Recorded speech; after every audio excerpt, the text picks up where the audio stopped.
Pernahkah Anda merasa satu cerita bisa dirasakan dengan cara yang sangat berbeda oleh dua orang? Atau kenapa satu kisah bisa melekat di ingatan kita bertahun-tahun, sementara yang lain langsung terlupakan? Ini bukan hanya soal bagus tidaknya cerita, tetapi tentang bagaimana struktur cerita itu berinteraksi dengan arsitektur paling dasar dari pikiran kita. Ilmu pengetahuan modern mulai melihat bahwa otak kita tidak bekerja seperti komputer linear yang sederhana.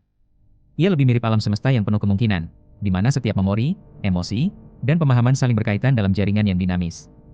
Disinilah konsep kuantum, yang biasanya kita dengar di fisika partikel, menemukan titik temunya dengan ilmu otak dan cara kita bercerita. Dalam fisika kuantum, ada prinsip superposisi, di mana suatu partikel bisa berada di beberapa keadaan sekaligus sebelum dia mati.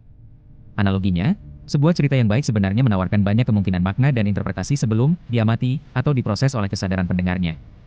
Otak kita, dengan miliaran neuronnya, mengeksplorasi berbagai jalur pemahaman ini secara simultan. Setiap kali kita mendengar narasi, otak tidak hanya menerima kata-kata, tetapi aktif membangun simulasi realitas berdasarkan pengalaman, memori, dan emosi kita yang unik.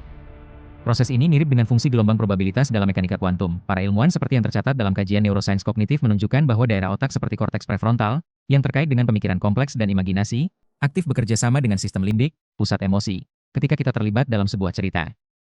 Narasi yang dibangun dengan arsitektur kuantum dirancang untuk mengaktifkan jaringan otak ini secara lebih harmonis dan luas. Ia tidak memaksa satu makna tunggal, tetapi menciptakan ruang yang memungkinkan otak pendengarnya untuk melakukan penciptaan makna secara mandiri.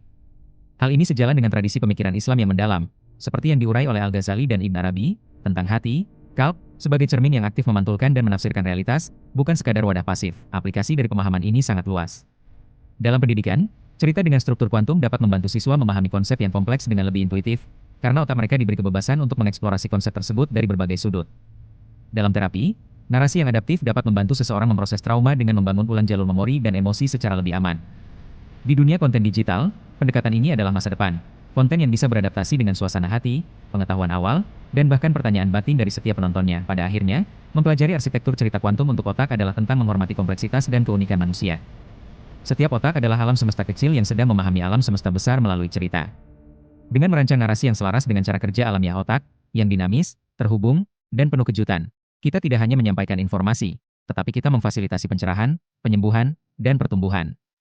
Inilah seni bercerita di tingkat yang paling mendasar. Sebuah kolaborasi antara pembuat cerita, cerita itu sendiri, dan alam pikiran luar biasa dari setiap pendengar. Dan di bumi terdapat tanda-tanda kebesaran Allah bagi orang-orang yang yakin, dan juga pada dirimu sendiri. Maka apakah kamu tidak memperhatikan? Surat Az-Zariyat 20:21